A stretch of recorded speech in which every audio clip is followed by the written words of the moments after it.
বুঝছি আরে ক ক ক এরকম নেক্সট টাইম আমি তোর বাস্তি ক তুই তোর বাস্তি ক ক ক ক চালু ক। হ্যালো বন্ধুরা, কেমন আছেন সবাই? আশা করি সকলে অনেক অনেক ভালো আছেন। আর আজকের আমার এই ভিডিওটা আপনারা যারা প্লে করেছেন তারা হয়তোবা সকলেই কম বেশি টিকটকে প্যারা প্যারা গানটি শুনেছেন। লাইফটা পেন আমার প্যারা প্যারা প্যারা উফ লাগে না ভালো মাথায় ভালোবাসার প্যারা আমার।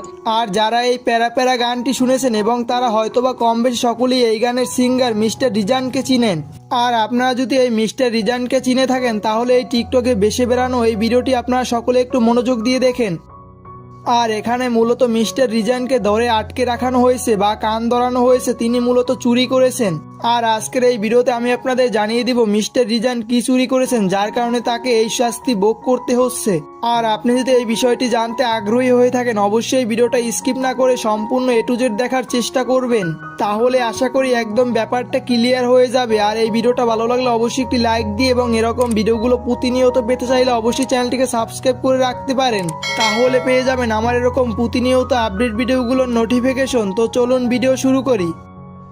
বুঝছি আরে ক ক ক এরকম নেক্সট টাইম আমি তোর বাস্তি ক তুই তোর বাস্তি ক ক ক ক। মিস্টার রিজান তিনি মূলত টিকটকে র্যাপ সং আপলোড করে থাকেন। সাম্প্রতিক সময়ে তিনি টিকটকে আপলোড করেছেন তার কিছু র্যাপ সং, তার ভিতরে সব থেকে হিট হয়েছে এই প্যারা প্যারা র্যাপ সংটি।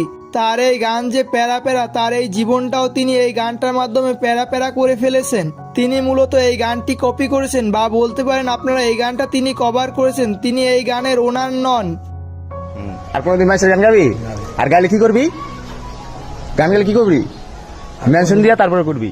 আর আমরা হয়তোবা সকলেই কম বেশি কপিরাইট আইন সম্পর্কে জানি। আর আপনি যদি কারো সং কপি করেন তাহলে ওই গানের মূল ওনারের পারমিশন নিয়ে করতে হবে। আর আমরা যে এই মিস্টার রিজান ভদ্রলোককে চিনি, তিনি এই গানটিকে কপি করে তার নিজের নামে টিকটকে চালিয়ে দিয়েছেন। আর তার অপরাধ হলো তিনি এই গানটি কপি করেছেন কিন্তু এই গানের মূল ওনারকে আর এই গানের শিল্পীকে তিনি ক্রেডিট দেননি। আর এটাও হলো এক ধরনের চুরি, বলতে পারেন এটা হলো এক ধরনের গান চুরি। আর আপনারা হয়তোবা আমাকে এখন একটি কোশ্চেন করতে পারেন, টিকটকে তো অনেকেই এরকম কভার করে টিকটকে আপলোড করেন। আর এর উত্তর হলো তারা হয়তোবা ওই শিল্পীর পারমিশন নিয়ে করেন, নয়তোবা এই গানের টাইটেলে ওই শিল্পীর নাম উল্লেখ করে দেয়। আর ওই গানের টাইটেলে শিল্পীর নাম উল্লেখ করে থাকায় সকলেই বুঝতে পারে ওই গানের শিল্পী হলো ওই যে টাইটেলে নাম উল্লেখ করা সে। তো বন্ধুরা, আপনারা হয়তোবা সকলেই একদম ক্লিয়ার হয়ে গেছেন যে মিস্টার রিজানের উপরে কেন চুরির অভিযোগ উঠেছে।